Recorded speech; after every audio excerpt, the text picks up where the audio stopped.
હિન્દુ ધર્મમાં દીવાને દેવી શક્તિનું પ્રતીક માનવામાં આવે છે. કહેવાય છે કે આપણે ભગવાનને જે પણ પૂજા અર્ચના કરીએ છીએ તે દીવા દ્વારા જ આપણા પ્રભુ સુધી પહોંચે છે. અને આ જ કારણ છે કે આપણા ધર્મશાસ્ત્રોમાં સદીઓથી પૂજા માટે દીવો પ્રગટાવવાનો નિયમ છે. એવું માનવામાં આવે છે જે લોકો દીવો પ્રગટાવે છે તો ભગવાન તેમના ભક્તો પર પ્રસન્ન થાય છે. તો તમારી બધી મનોકામનાઓ પણ પૂર્ણ થાય છે. તો શું તમે પણ દીવો કરો છો? શું તમે દરરોજ સવાર સાંજ પૂજામાં દીવો પ્રગટાવો છો? યાત્રામાં જઈએ ત્યારે દીવાનું દાન કરવું મહત્વપૂર્ણ માનવામાં આવે છે. શું તમે પણ આરતી કરો છો અને દીવો પ્રગટાવીને ભગવાનની પૂજા કરો છો? તો પણ મિત્રો, તમારા ઘરમાં સમસ્યાઓ અને પરેશાનીઓ એક સાથે આવે છે. તમારા ઘરમાં પૈસાની અસર છે.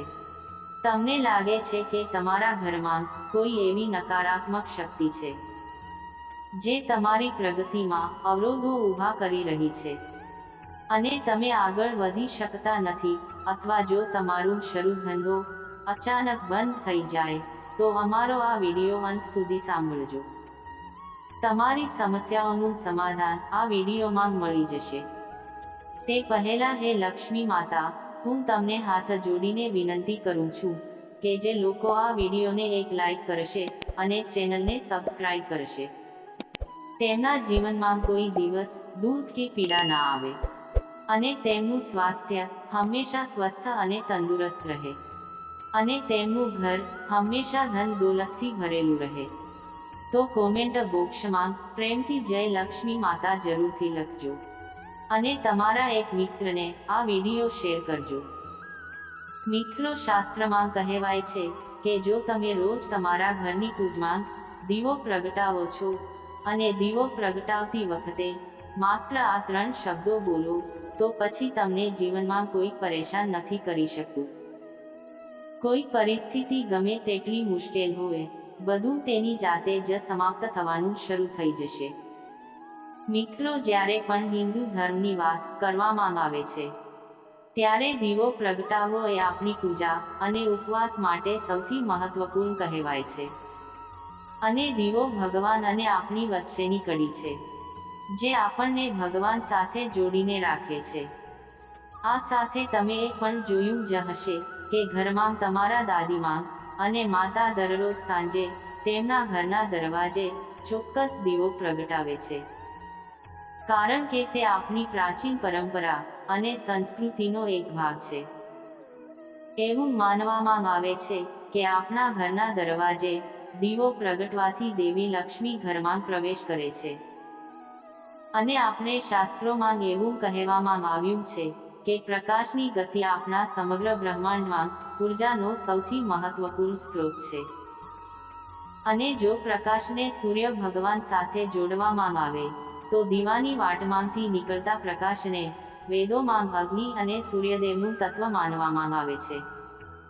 કહેવામાં આવ્યું છે કે જો તમે કોઈ પણ દેવી કે દેવતાની પૂજા કરો છો તો દીવો પ્રગટાવવાનું વિશેષ મહત્વ છે. અને જો તમે કલાકો સુધી ભગવાનની સામે બેસી શકતા નથી અને તમે તેમની પૂજા કરી શકતા નથી તો પછી ભલે તમે એક દીવો પ્રગટાવીને ભગવાનની સામે હાથ જોડી દો, તો પણ ભગવાન તમારી બધી પ્રાર્થના સાંભળે છે. અને આ સિવાય જો તમે કોઈ પણ પૂજા કરો છો, સત્સંગ કરો છો, તો તેમાં પણ જ્યાં સુધી દીવો પ્રગટાવીને ભગવાનની આરતી ન થાય ત્યાં સુધી તમારી પૂજા અધૂરી માનવામાં આવે છે. મિત્રો, આ સાથે ગુરુજીએ પણ જણાવ્યું છે કે પ્રાચીન સમયમાં ભારતમાં મોટાભાગના ઘરોમાં ગાયો પાળવામાં આવતી હતી.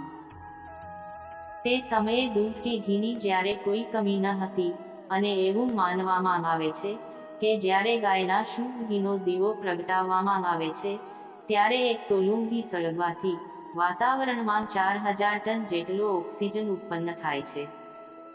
આથી પહેલાના લોકો જ્યારે દીવો કરતા હતા ત્યારે શુદ્ધ ઘીથી દીવો પ્રગટાવવામાં આવતો હતો અને વાતાવરણમાં ઓક્સિજનની કોઈ કમી ન હતી અને દરેક વ્યક્તિ શારીરિક રીતે સ્વસ્થ રહેતા હતા.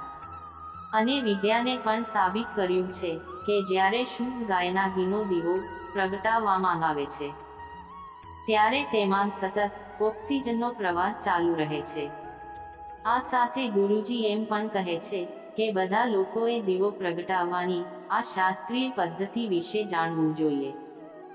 જેમ કે જ્યારે પણ તમે પૂજા કરવા જાઓ છો ત્યારે પૂજા કરતી વખતે તેને ક્યારેય ભૂલથી પણ દીવાની જ્યોતને ફૂંક મારીને ઓલવવી નહીં. ક્યારેય અખંડ દીવો ભગવાનની સામે પ્રગટાવો છો તો દીવો પ્રગટાવવા માટે હંમેશા લાલ બોલીનો ઉપયોગ કરો.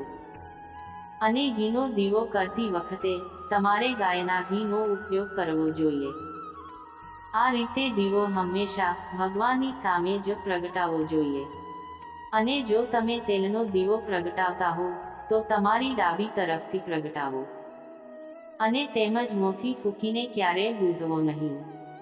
અને જો તમારો દીવો પૂજા કરતી વખતે બુઝાઈ જાય છે તો સમજો કે તમારી પૂજા અધૂરી રહી ગઈ છે અને ભગવાને તમારી પૂજા સ્વીકારી નથી.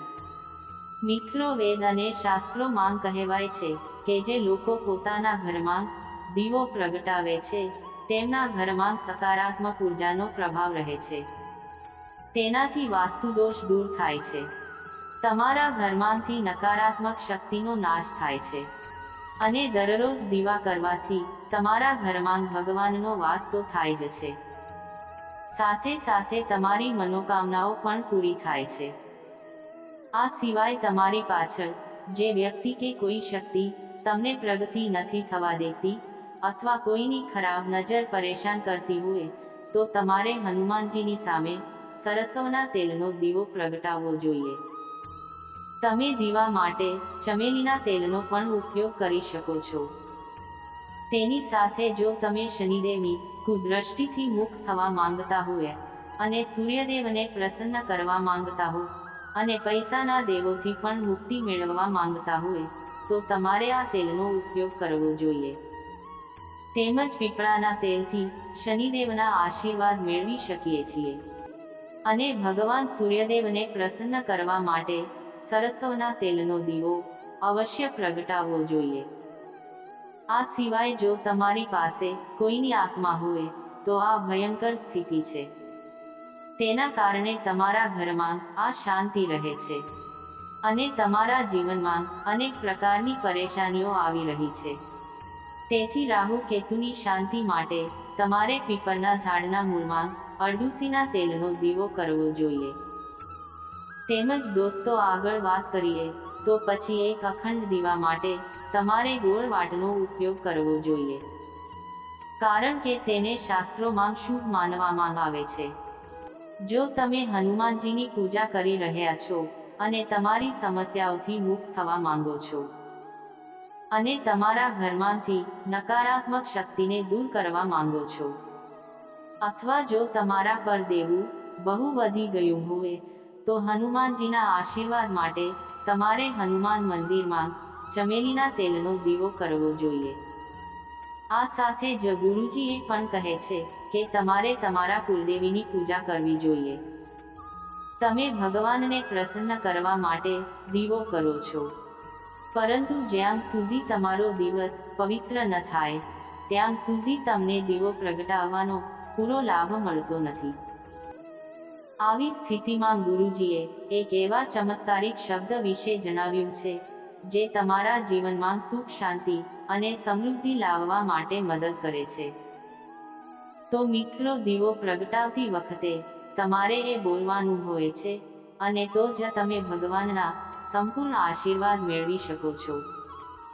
ગુરુજીએ આપેલો ચમત્કારિક મંત્ર આ પ્રમાણે છે: શંકરવતી કલ્યાણમ, આરોગ્યમ જ્ઞાન સંપ્રદમ, સત્ર બુદ્ધિ વિનાશયમ, દીપમ જ્યોતિ નમસ્તે. મિત્રો, જે કંઈ પણ તમારી કુળદેવી માટે તમે જે પણ હેતુથી દીવો પ્રગટાવવામાં આવે છે તે દીવો પ્રગટાવ્યા પછી તમારે આ મંત્ર ઓછામાં ઓછા 5 વખત જાપ કરવો પડશે. આ મંત્રનો અર્થ એ છે કે દીપના પ્રકાશને નમસ્કાર કરું છું અને તે કલ્યાણ લાવે છે. જે આરોગ્ય અને સંપત્તિ આપે છે અને જે શત્રુની બુદ્ધિનો નાશ કરે છે. અને ગુરુજી કહે છે કે આ મંત્રને અસર એટલી બધી હોય છે કે જ્યારે પણ તમે દીવો પ્રગટાવો છો અને તમે આ મંત્રનો જાપ કરો છો ને તમે આ મંત્ર બોલો તો તમારો દિવસ શુદ્ધ થાય છે. મિત્રો, દીવો પ્રગટાવ્યા પછી તમે ભગવાનની સામે જે પણ ઈચ્છા કરો છો અથવા તમારી જે ઈચ્છા હોય તે દીવા દ્વારા ભગવાન સુધી પહોંચે છે અને ભગવાન તમારી દરેક ઈચ્છા પૂરી કરે છે.